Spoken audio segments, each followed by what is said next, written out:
this rather snappy, won't you? I have some very heavy thinking to do before 10 o'clock.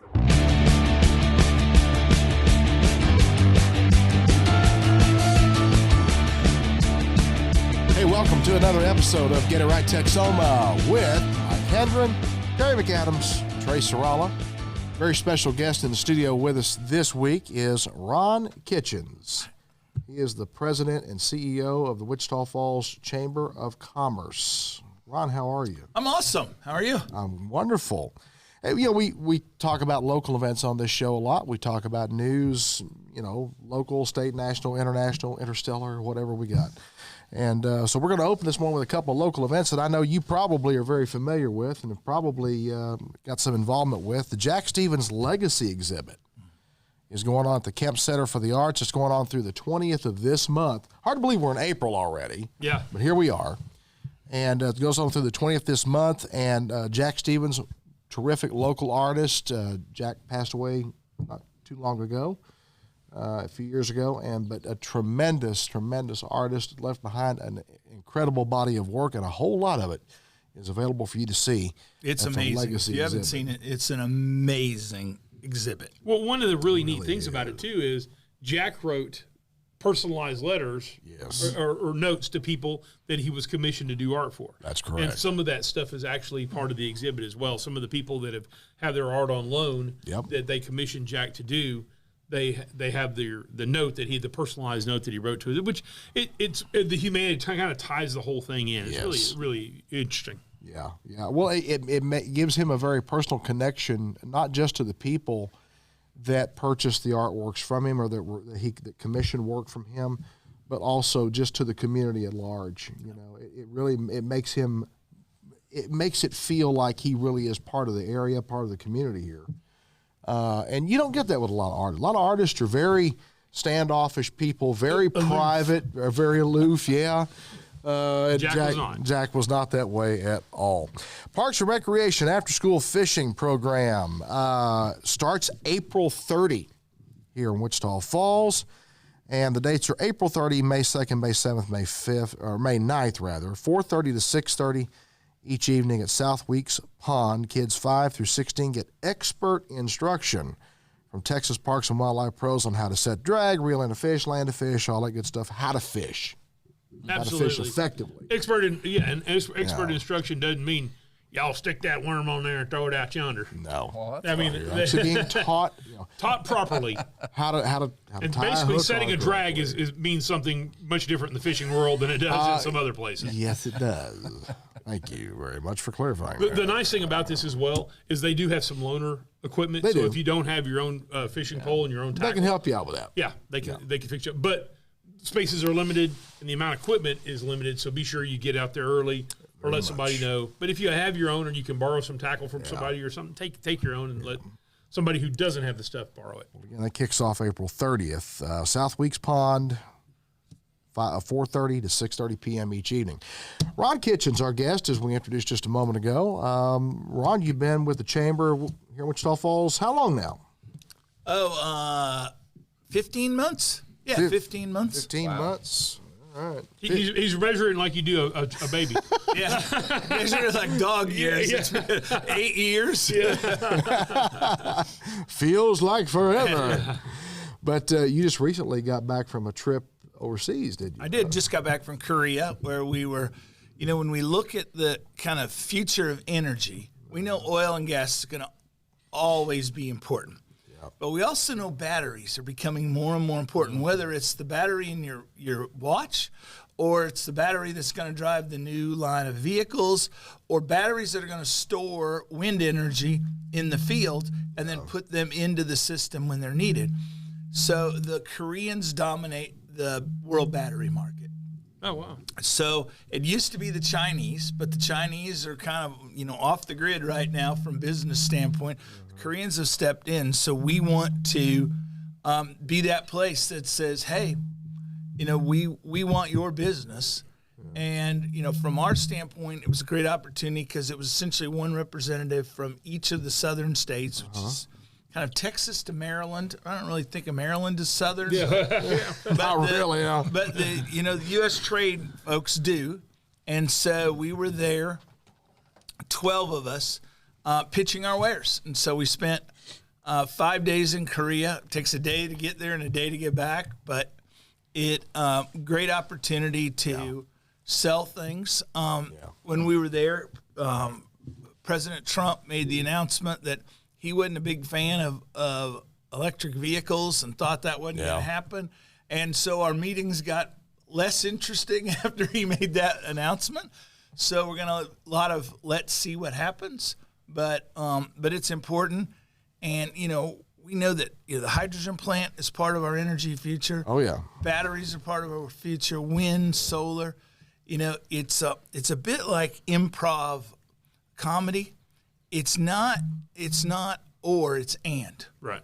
And so we've got to get good at all of this stuff if we want to be recognized in the energy sector. Well, I know, and it's been a while since I had these conversations, but I've had a number of people in the oil and gas industry, people that are, investors and other individuals tell me we have a substantial amount of reserves in this country. Mm-hmm. Texas has massive reserves. We've got enough. Matter of fact, I had one guy tell me, he said, we have natural gas reserves in this country that we haven't even tapped into yet, that we haven't even touched yet. If you took everything that we have right now, we've got at least a 200 to 300 year supply of natural gas in the ground, potentially, depending upon how we use it, applications, consumption, et cetera. He said all that factors in, but it's there. And a lot of it we haven't even touched yet because, number one, we don't need to. And number two, it's cost. It all comes down to dollars and cents. We know that. Same thing with the EVs. And I've read recently where several companies are starting to back off their plans for these EVs. The market appetite on the consumer end seems to be weakening, not strengthening. Is that Absolutely. Something that's Electric vehicles are sales have stalled. The sales, and we'll never really know what the sales appetite was because there was so much state and federal subsidies in a lot of these states that we never know what the real appetite was. Right. But the fact of the matter is we don't have a grid that would handle charging all these vehicles. Nope. Right. Electric vehicles are amazing, but the reality of the future is probably hybrid vehicles. I grew up in an ag community. I have ranching and farming in my background, and you learn to be a good steward. Yeah, that's the biggest thing you learn when you're in agriculture is your responsibility is to be a good steward of resources.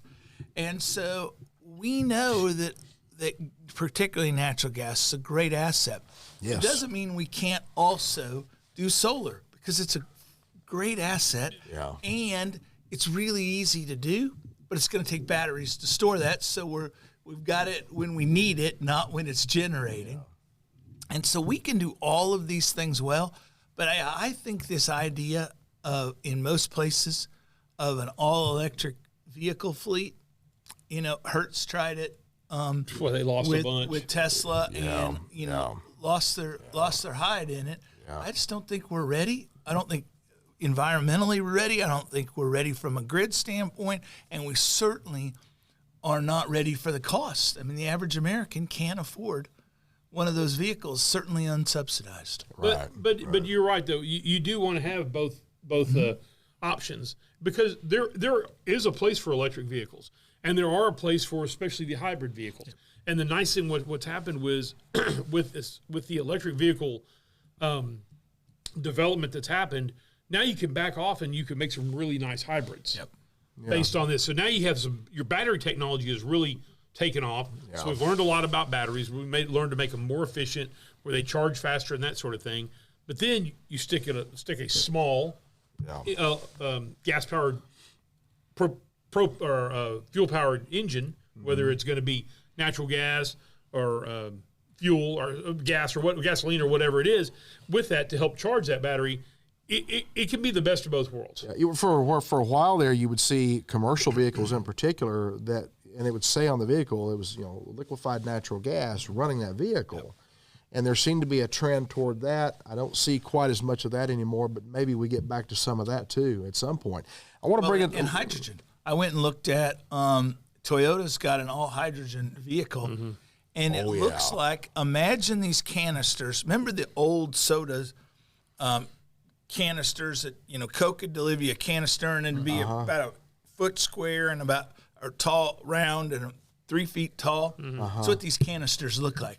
And they go in and lock, and then that's the power source for the vehicle. Right. And so the one I saw had 4, but it was an all-hydrogen vehicle. But this idea of having a hydrogen-powered engine with batteries, all of a sudden, it's not Star Trek anymore. Yeah. This stuff's a reality. Yeah. A lot of things aren't Star Trek anymore. Kawasaki actually is working on a concept motorcycle that's hydrogen powered. Yep. Saw it at the Kawasaki dealer show in Phoenix. Really? Yep. Awesome. Well, let's bring it a little closer to home here and more local here. With the Chamber of Commerce, your goal with the Chamber is to try to attract new industry More and to better our jobs. city, more and better jobs. Yeah. That is your jobs is your thing. More and better jobs. Ever since you've been to town, Yep. I've heard you speak on the radio show. I've heard you speak at numerous things, and jobs. That is your key. Tell us why that. The greatest force for change is a job. I love that. So a job just doesn't change today. We all know that feeling of getting your paycheck and having a little dough in your pocket that you make decisions with. But it also changes the future of your family. And we know it psychologically changes your brain. Yeah. Yep. But folks that grew up in poverty have fight or flight mentalities, and it's no different with their job. And so when you have a steady job that pays a good salary and has benefits, it literally changes the chemistry of your brain and then changes the future of your family. You begin to save. You begin to talk about college. You begin to talk about future, talk about retirement. A job changes everything. Yeah. And so if we focus on jobs, then we can get everything else we want. It's a little the Zig Ziglar thing is you can have anything you want in this world, help enough other people get what they want. And in our case, they want is more and better jobs. So, with the job situation, one of the chief complaints, for years, the whole thing about minimum wage, that was the biggest political football out there. Not so much anymore. Well, you say that, but California went to $20 minimum wage for fast food workers yesterday. And immediately, as recently as about 60 days ago, you had some of the pizza chains, I think Pizza Hut being the biggest one, saying, we're laying off all of our drivers. We can no longer, we cannot afford to pay these guys $20 an hour to deliver pizzas. So we're laying them all off. So now, if you want a pizza delivered in California, you're calling Uber Eats or some other company that delivers food, and you're paying them, a premium to get that pizza delivered to you, which I think is going to impact their business models across the board. We kind of isn't there really? You got to ask yourself how much is enough? Everybody wants a $20 an hour minimum wage or $15 an hour minimum wage. And we've been hearing this talk for years now. And some communities in some states have gone to this model. How is it really impacting things to force business owners to pay $15 or $20 an hour when the federal minimum wage is still sitting there at $7.25 an hour? We don't even talk about federal minimum wage anymore. It's a moot point. No politician even brings it up anymore. It is no longer even a valid argument for them from a political standpoint. How is it really impacting? Well, I think some would say that it became irrelevant during COVID and this whole quiet quitting thing. I actually think that's a cop-out. I think it's baby boomers are retiring. There are fewer people in the workforce today. Yeah. Those baby boomers are demand consumers. They got money in their pocket. They want things. So it has ratcheted up the demand for people. And and shortage creates price increases. And so wages have gone up. We don't ever deal with companies these days that are less than $15 an hour. And, we just don't ever see it. Right. And I don't think it's a function of quiet quitting. I think it's a function of, when we look at, the country, there's about 4 million unfilled jobs right now in the United States. Yeah. And, we can talk, the federal government says, this 300,000 jobs created last year. Well, I don't know how they get those numbers because we certainly didn't create 300,000 more workers. No, last month. They come up with some pretty creative math. And for sure. so, but what we know is workforce participation rates are all-time lows. So that's the people who ought to be working that aren't in the workforce. Some of that's baby boomers who said, you know what, I figured out during COVID, I got enough money to stay home, and I'm done. So we'll work through all of that. But this idea that, it's really driven by the unions of we've got to ratchet up minimum wage. We're not going to get these people to join our union if they're making $7 an hour, but if they're making $20 an hour as a fast food worker, we can convince them to join the union because now we can go get them health care benefits, or now we can go get them, 6 weeks vacation.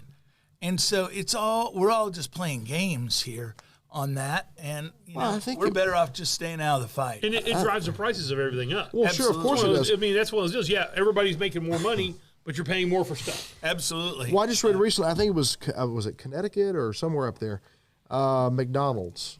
They said now you have to make at least $45,000 a year to be able to feed a family, to afford to feed a family of four at a McDonald's. A Big Mac meal is like, $18 and change. I mean, the whole, and my wife and I had this, because my wife worked as a fast food manager for years and years. And we had this conversation the other day. I said, what were the two biggest appeals of fast food? Number one, quick meal. And number two, inexpensive.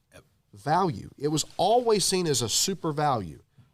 I can go to McDonald's or Burger King or Whataburger or wherever, and I can get a complete meal for. By the way, you're all getting bills for this advertisement. You sure are. Well, $7, $8, whatever. That $5 foot long doesn't exist anymore. I swung in, it was $12. I know. Dang, I don't know where that happened. I don't know either. So now it's you get the coupon. It's like $20 for two or something. But you got to have the coupon. That's it. But here's the thing, though. As far as jobs and industry go, let's here locally in our city, you're constantly working to try to bring new things here. Now, I want to talk about a couple things happening right now.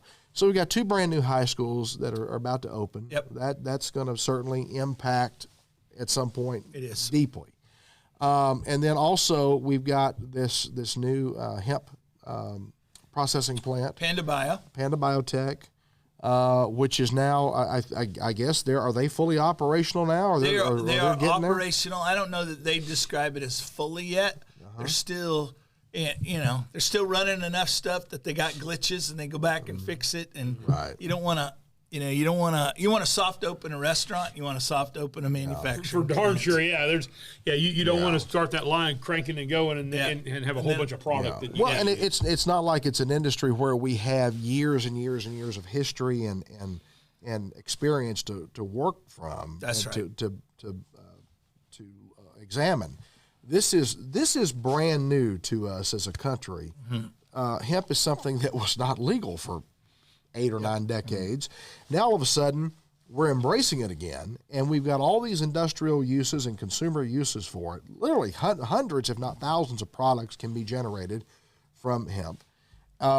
It really has the potential. That company alone right there has the potential to have a huge economic impact on us, does it not? Absolutely. We have a downstream company for them in town on Thursday. And so we're meeting with them to talk about, there's no reason to take that product from the plant and haul it 200 miles to make something out of it. Let's make that thing right next door. Yep. Let's figure out how we make that happen. Yeah. And I was going to say, explain to people what you mean by downstream company. Yeah, so it's a company that would buy products from them, whether it's, hemp. If you go to Europe, all the interior liners, the soundproofing in cars is made out of hemp. Because cotton's frankly just too expensive to do it. Right. But you've also got, high dollar jeans today are made out of hemp. And you've got hundreds of products, from animal feed made out of hemp to, straw bedding and everything imaginable. Right. If you can do it with cotton, you can do it with hemp and more. And so this company happens to be a company that would buy part of their products from Panda Bio and have a keen interest in being here. That's why you do those kind of cornerstone. Right. And then to tie it together, it also goes upstream. You get local farmers, because we have farmland around here, obviously. You get local farmers that grow hemp. Once again, you're not having to haul your hemp in from That's right. Parts unknown, as they used to say in the old WWF thing or whatever. Yeah. Do you know how that's going as far as them recruiting? I'm going to use the word recruiting farmers locally. It's not going as well as Panda would like, but farmers are cautious. They got to worry about the weather. They got to worry about, timing. They got to worry about dust. They got to worry about all these things. If they know something, they're much more likely to stick to it. Right. So you're going to have to prove it out a little bit. Have a couple of farmers do it. Then then they're bragging at the cafe, damn, you should have been in on this. I made a hell of a lot more money than you did on Absolutely. cotton. Well, I know it uses a tremendous amount of less water than cotton. I was going to say that's what makes it so important for us. It's a very drought-resistant crop. Absolutely. It doesn't require as much water to keep it alive. It doesn't consume as much. It's going to be better, and it's also going to be better for the soil. Yep. Right, it doesn't take as much. I don't know a lot about hemp. I know quite a bit more about growing cotton, but cotton is very hard on soil. It is, and I took a tour back last November at the plant when they were just getting all this equipment in, getting things set up. They hadn't started processing anything yet. I was really impressed with what I saw. One of the things, though, that most impressed me about Panda Biotech is the fact that there's zero waste out there. Yep. Absolutely every aspect of this product, from the raw bales that are brought in all the way to the end, the very dust that is generated from the processes that are put in place, even that is reconstituted into another product. Into pelletized cattle feed. Yeah. I mean, it's incredible. There's zero waste. You know who else has zero waste in their plant? Jack Daniels. Yeah. If you ever get a chance to go through the Jack Daniels plant, Yeah. seriously, there's no waste in their plant. Everything is the charcoal that they filter everything through, after that gets kind of used up to its life cycle, they make it, compress it and make charcoal briquettes out of it. The mash and all the leftover stuff that goes to local pig farms and stuff like that. So it's pretty. I think that's also. I kind of love that whole thing. I like efficiency. Well, I've heard that they have the happiest pigs in the country, right? They're close to, and now I know why. Yeah. So, what can you tell us about other industries, other things coming to our area? What things can we talk about? So, I think the most exciting thing is that people see but don't realize is we have $747 million in new construction kicking off this year in this community. It's amazing. Right. $750 million. And we know that we're going to actually add to that number by the end of the year. Yeah. And so we'll probably get to 800 million. I know we'll get to 800 million. And there's no time in our history that that's happened. We have and then we combine that with looking at, okay, what are this construction going to change?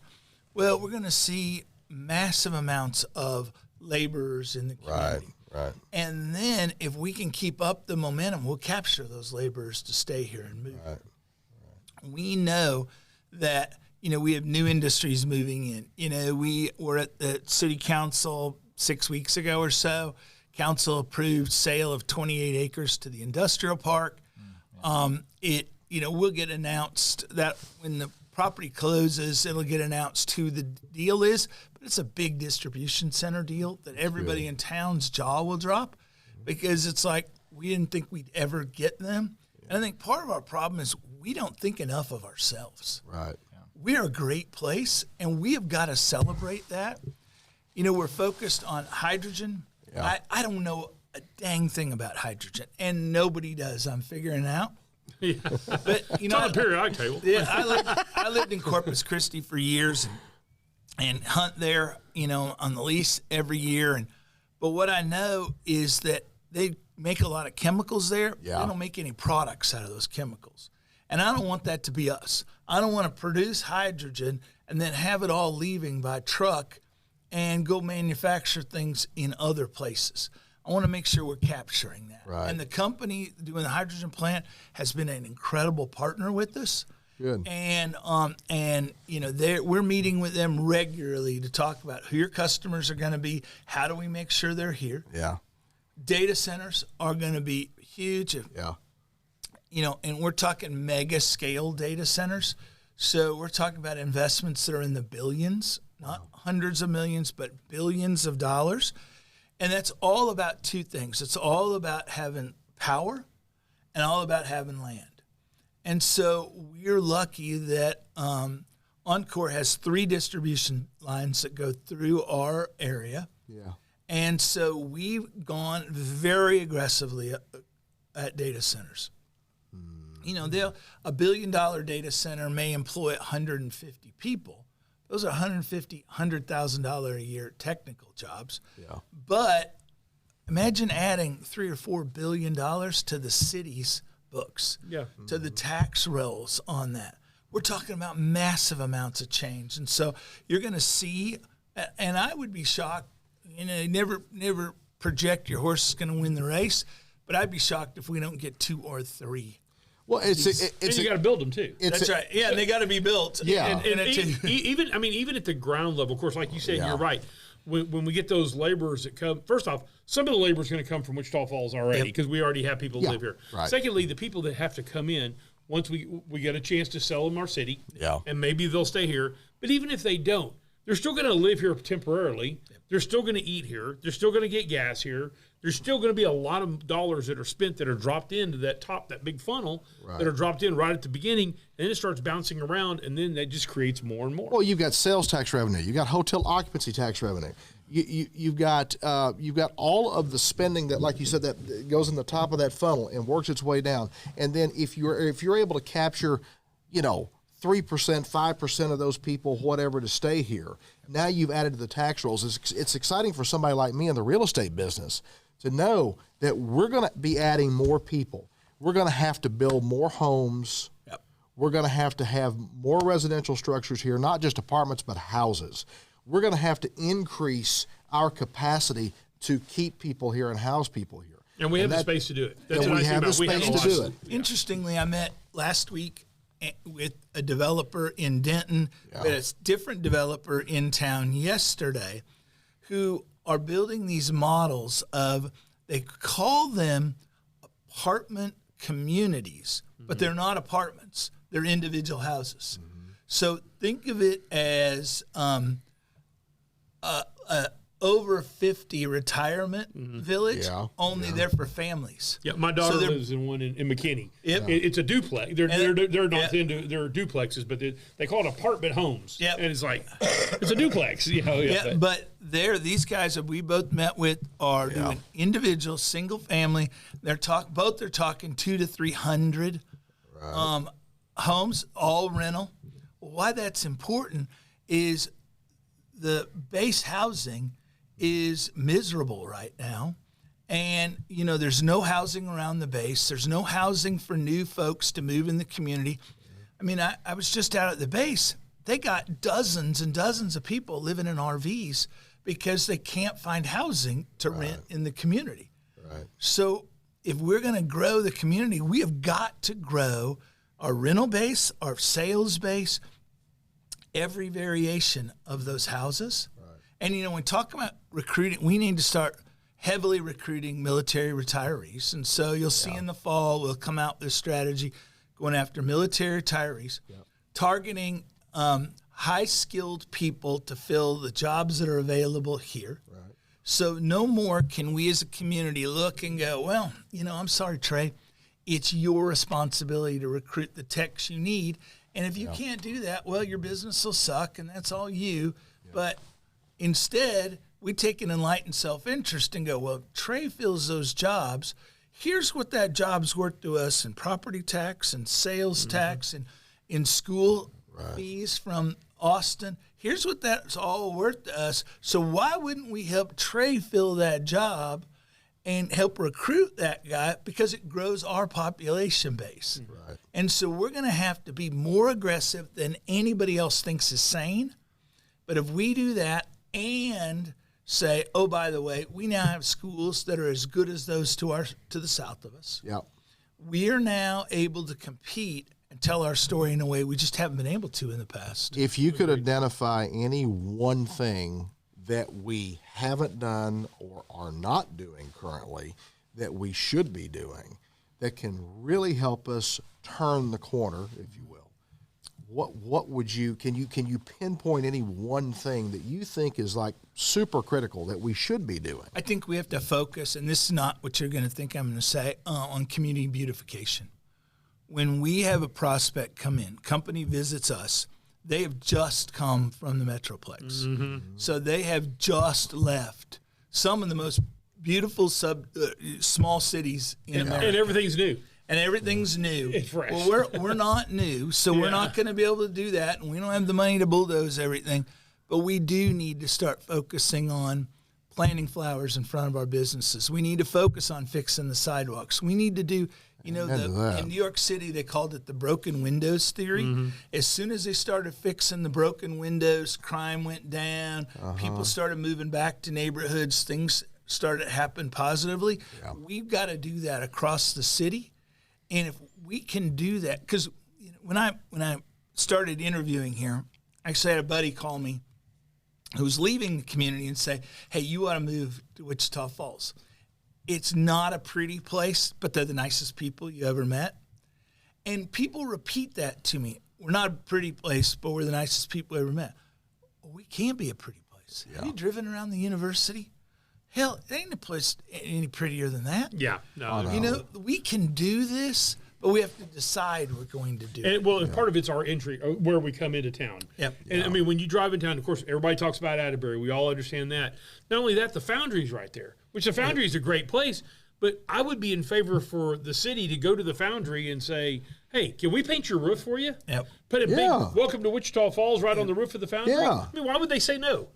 If it's not going to cost them a nickel. Right. Those are some things that we could do, because I think you're right. You drive around certain parts of town and you do see some beauty, but when you drive into town, that's our biggest problem, is driving into town from some directions, especially from the south. Yeah. Well, it's just like where that derelict hotel is by the falls. Yeah. Yep. I can't wait to see that thing come down. That court case is next week or the week after. Where the city is with the condemnation panel. I think it's a panel, not a judge, but and making the case of what that property is worth, and that the city can acquire it and tear it down. So the city is doing everything in their power. They had a deal with the owners. The owners crawfished on them, backed out of the deal, trying to frankly stick up the taxpayers for more money. Yeah. But it's clear they're not going to operate a hotel. They've torn all the electrical out. They've torn the wiring out. This thing's coming down. It would cost so much money to turn that back into a usable, viable hotel property. Bulldoze it and rebuild it. Exactly, it's not worth it, and it's going to flood again. We know it will. Every time a frog pees in that river, it floods over there. Yep. It's going to flood again. Put the water slide back in. Remember the water slide? I remember the Yes, I remember the water slide out there. Yeah, I've seen the picture many years ago. But I think that would be a great place for either an extension of Lucy Park or an additional city park, and a great place to create, if you will, a community billboard of sorts that invites people, that welcomes people into town, because as you're entering Wichita Falls, as you're getting in toward downtown, that's the first thing that you see coming in from the north. It's a billboard. Is that. Yeah, absolutely. And that, I think, the city has acquired the ground between the visitor center, RV park, and the hotel. City now owns that piece between them. Okay. And so I think clearly it's being acquired for public space. Yeah, that's good. And so then how it gets activated in the future, people smarter than me will figure that out. Yep. My answer to everything is live music venues. I think if we can just have more live music venues, we become stickier and stickier and stickier. Yeah. But they'll figure it out. Well, I know there's a lot of people that will kind of, moan and groan and complain about Wichita Falls. I mean, there was this little cabal of people that seem to, they sit on Facebook all day long and talk about what a horrible place Wichita Falls is. What say you to them? I don't get it. I moved here by choice. Yep. It is a great community. It's a good community that's on the precipice of great. Yeah. We just announced the largest, industrial investment in the community's history. And at Westlake Chemical, they make the big PVC pipes. 130 probably is going to go up from there because of inflation. But $130 million. That's There's a company that believes in us. Right. You know, we have $747 million. All of those are dollars that say we believe in this community. Mm-hmm. We believe this is a place. None of those are remedial dollars. None of those are like, here, you know, we got to do it because your sewer plant died. Right. No, we're making good decisions. And, there's the old story of the guy who, pulls up to a town and is getting gas, and he says, I'm moving to town. What kind of place is this? And the guy next to him says, oh, well, it's, what kind of place do you come from? He said, well, an awful place. He goes, damn, we're an awful place. And the next guy pulls in, and the guy's watching him and pulls in and says, hey, I'm moving to town. What kind of place is this? And he said, oh, it's a great place. What town are you from? Oh, I'm from a great place. Well, we're a great place. The guy, he pulls away, and the guy says, well, hey, you told one thing and one the other thing. He said, yeah, well, I've figured out most people get what they want out of this world. And if you want it to be a great town, we're going to be a great town. Amen. If you want it to be a lousy town, that's a self-fulfilling prophecy. Yeah. And we'll be a lousy town. Yeah, we don't want that. So. No, we don't. We don't at all. Well, Ron Kitchens, thank you so much for joining us. It's been a pleasure. We've got so much more we can talk about, and we would like to have you back. I'd like to see you join us on a regular basis. Please. And talk about what's going on economically in our community and what the development plans are, how things are progressing.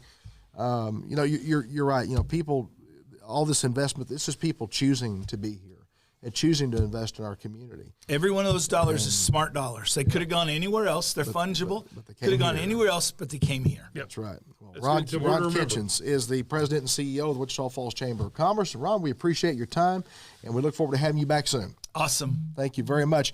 Guys, thank you for joining us for this episode of Get It Right Texoma. You can get us, obviously, if you're watching on YouTube, so you know it's there, but it's on you. For those of you listening on Spotify or Apple Podcast, you can also see the video version. Not Google Podcast, YouTube. Apple Podcast. No. Google's going away. Yeah. Apple Podcast and Spotify as well. And you can get us that way too. And be sure to like and share our Facebook page. And we want to hear your feedback. Tell us what you think about the program, what you think about the content, what you think about all of it. Good, bad, otherwise. We want to hear from you. Until next time, you guys take care. We will see you down the road.